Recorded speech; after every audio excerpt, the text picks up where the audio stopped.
West ബംഗാളിൽ കഴിഞ്ഞ ദിവസം കണ്ടത് ബി.ജെ.പിയുടെ ചരിത്രപരമായിട്ടുള്ള തേരോട്ടമാണ്. 75 വർഷത്തിന് ശേഷം വെസ്റ്റ് ബംഗാളിൽ, അതായത് ജനസംഘത്തിന്റെ നായകനായിട്ടുള്ള അല്ലെങ്കിൽ പിതാവായിട്ടുള്ള ശ്യാമപ്രസാദ് മുഖർജിയുടെ ആ ഒരു മണ്ണിൽ ബി.ജെ.പി ജയിച്ച് കയറുമ്പോൾ വലിയ രീതിയിലുള്ള ആഹ്ലാദത്തിന് അപ്പുറം നെഞ്ചിൽ നിന്ന്, ബി.ജെ.പി പ്രവർത്തകരുടെ നെഞ്ചിൽ നിന്ന് വലിയ രീതിയിലുള്ള വേദനയും വിങ്ങലുമാണ് ഉയരുന്നത് എന്നുള്ളതാണ്. കാരണം ജനസംഘത്തിന്റെ സ്ഥാപകനായിട്ടുള്ള ശ്യാമപ്രസാദ് മുഖർജിയുടെ ഈ സംസ്ഥാനം ഭരിച്ചു മുടിച്ചിരിക്കുകയാണ്. ഇനി ഈ സംസ്ഥാനത്തെ ഉയർത്തിക്കൊണ്ടുവരണം എന്നുള്ളതാണ് ബി.ജെ.പിയുടെ ലക്ഷ്യമെന്ന് പറയുന്നത്. ഇപ്പോഴിതാ ബി.ജെ.പി അവിടെ അധികാരത്തിൽ കയറും എന്ന് അറിഞ്ഞപ്പോൾ തന്നെ വലിയ രീതിയിലുള്ള വിഷ്വൽസ് ഒക്കെ സോഷ്യൽ മീഡിയയിൽ പരക്കുകയാണ്. സ്ത്രീകളും കുട്ടികളും എല്ലാം തന്നെ കൂടും കുടുക്കയും എടുത്ത് പലായനം ചെയ്യുന്ന കാഴ്ചയാണ് നമുക്ക് കാണാനായിട്ട് സാധിക്കുന്നത്.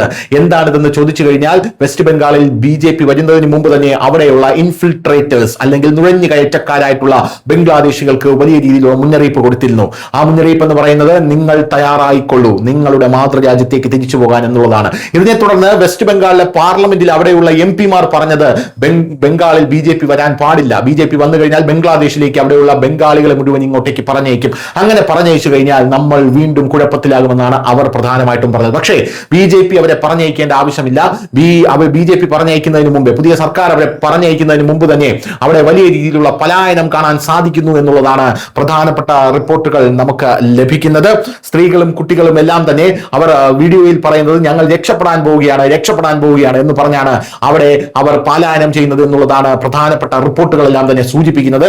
സമൂഹ മാധ്യമങ്ങളിലും ദേശീയ ചാനലുകളിലും ട്രെൻഡിംഗ് ആയി ഓടിക്കൊണ്ടിരിക്കുന്ന വിഷ്വൽസ് ആണ് ഇപ്പോൾ ലോകമെമ്പാടും ചർച്ച ചെയ്യുന്ന. News desk news Malayalam.